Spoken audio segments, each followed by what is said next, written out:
আজকে আমি করে দেখাচ্ছি দই কাতলা। দই কাতলার জন্য আমি এখানে 4 পিস কাতলা মাছ নিয়েছি, সেটাকে নুন হলুদ দিয়ে ভালো করে ভেজে রেখে দিয়েছি। আর দই কাতলা বানানোর জন্য এখানে অবশ্যই টক দই লাগছে। আমি 4 চামচ, এই চামচে 4 চামচ টক দই নিয়েছি।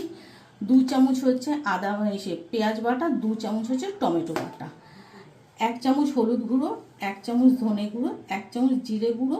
আমরা যেহেতু নুন অল্প খাই ওই জন্য হচ্ছে 1 চামচ নুন নিয়েছি। আর 2 চামচ এখানে নিয়েছি আদা রসুন বাটা, 1 চামচ নিয়েছি চিনি, 1 চামচ নিয়েছি গরম মশলার গুঁড়ো। আর এখানে ফোড়ন দেওয়ার জন্য নিয়েছি একটা তেজপাতা, 2-3টে লবঙ্গ আর 3-4টে হচ্ছে এলাচ। এটা আমি ফোড়নও দেবো। আমি এখানে কড়াই বসিয়ে দিয়েছি আর সাদা তেল দিয়ে আমি করব। এখানে আমি 4 চামচ, এই চামচের 4 চামচ হচ্ছে তেল কড়াইতে দিয়ে দিয়েছি তেলটা গরম হওয়ার জন্য। আমার তেলটা মোটামুটি গরম হয়ে গেছে, যেহেতু আমি কড়াইটা আগেই বসিয়ে রেখেছিলাম।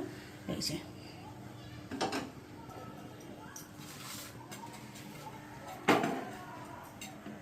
এবার আমি গ্যাসটা কমিয়ে ফোড়নটা দিয়ে দিচ্ছি। তেজপাতা, লবঙ্গ, দারচিনি, এলাচ সেগুলো আছে, আমি সেগুলো তেলের মধ্যে দিয়ে দিলাম। এবার দিয়ে অল্প একটুখানি নাড়াচাড়া করে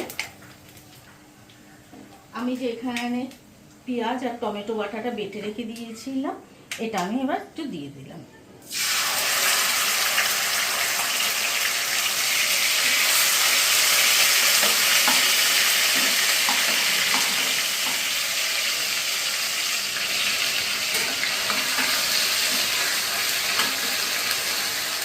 পেঁয়াজ আর টমেটো বাটা আর মশলাটার মধ্যে আমি একটু ভালো করে মিশিয়ে নিলাম। এবার একটু গ্যাসটা বাড়িয়ে দিলাম।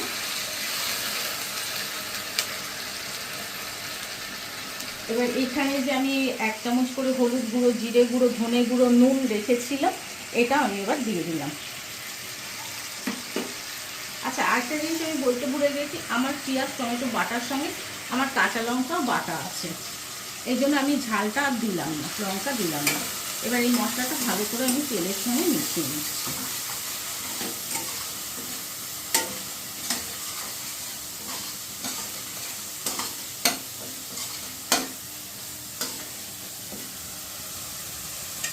এবার দেখুন মশলাটা আমি ভালো করে তেলের সঙ্গে মিশিয়ে নিয়েছি।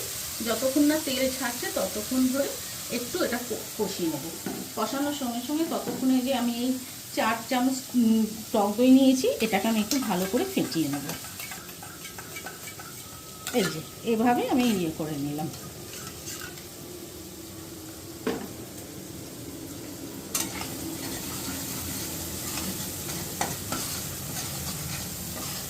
আমি খুবই অল্প মশলা দিয়ে এবং খুবই সহজে যাতে হয়ে যায় সেই জন্যই আমি বানিয়ে আপনাদেরকে দেখাচ্ছি।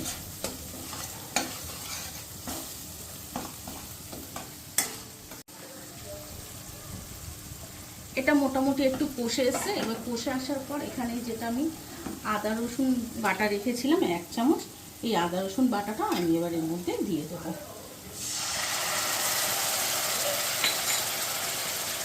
এই আদা রসুন বাটাটা দিয়ে একটুখানি এটার সঙ্গে মিশিয়ে নেবো।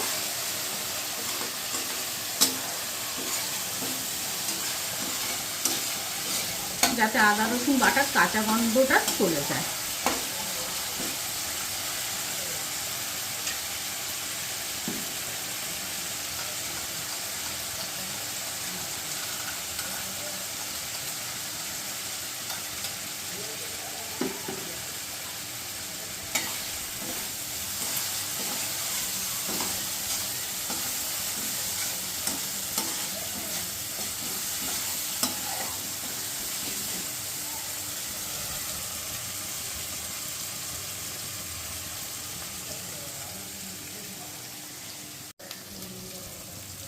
দেখুন আমি যা যা মশলা দিয়েছিলাম সব মশলাগুলো তেলের সঙ্গে খুব ভালোভাবে কষে গেছে এবং মশলা থেকে তেল ছাড়তেও শুরু করে দিয়েছে। দেখুন সব সাইড দিয়ে পুরো মশলা থেকে তেল ছাড়তে শুরু করে দিয়েছে। এবার এই টক দইটা যেটা আমি ফাটিয়ে রেখে দিয়েছিলাম ফেটিয়ে, এবার এই টক দইটা আমি এটার মধ্যে দিয়ে দিচ্ছি। টক টক দইটা দিয়ে এবার গ্যাসটা একটু কমিয়ে দিয়ে মশলার সঙ্গে আমি এটাকে খুব ভালো করে মিশিয়ে দেবো।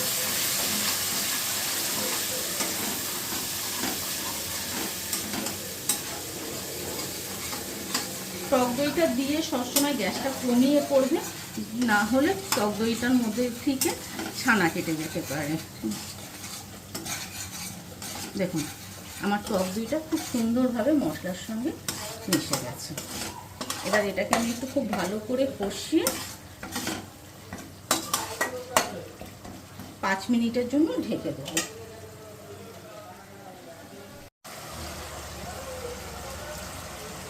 আমি এবার গ্যাসটা কমিয়ে দিয়ে আপনাকে আমি ঝোলটা কষাটা দেখাচ্ছি। দেখুন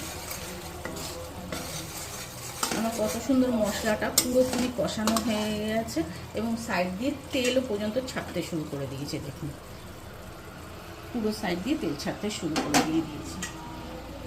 এবার এই যে মাছটা আমি ভেজে রেখে দিয়েছিলাম, এই মাছটা আমি এবারে দিয়ে দেবো।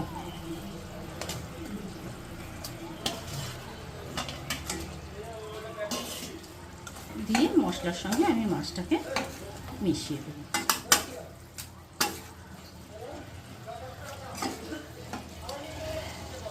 এইভাবে মশলার সঙ্গে আমি মাছগুলো ভালো করে মিশিয়ে দেবো। দিয়ে এবার আমি গ্যাসটাকে একটু বাড়িয়ে দিই, অল্প এখানে অল্প একটুখানি জল নিয়েছি, এই জলটা এটার মধ্যে দিয়ে দেবো যাতে মাছটা ফোটে। মাছটা ফোটানোর জন্য আমি জলটা একটু দিলাম।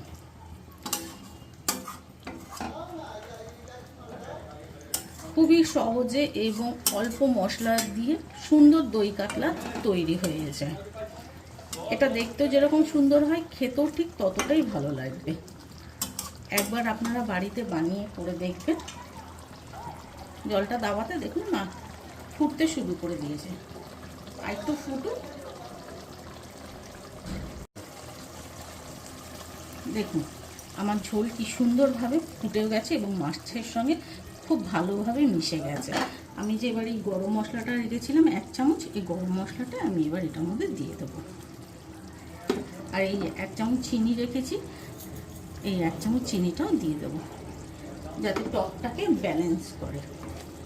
এবার এটাকে ভালোভাবে মশলার সঙ্গে মিশিয়ে দেবো।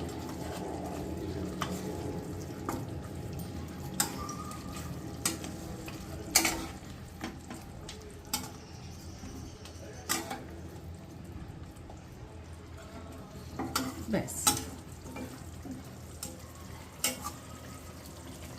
দেখুন আমার দই কাতলার রেসিপি একেবারেই তৈরি। এটা খেতেও যেমন সুন্দর এবং দেখতেও খুব সুন্দর।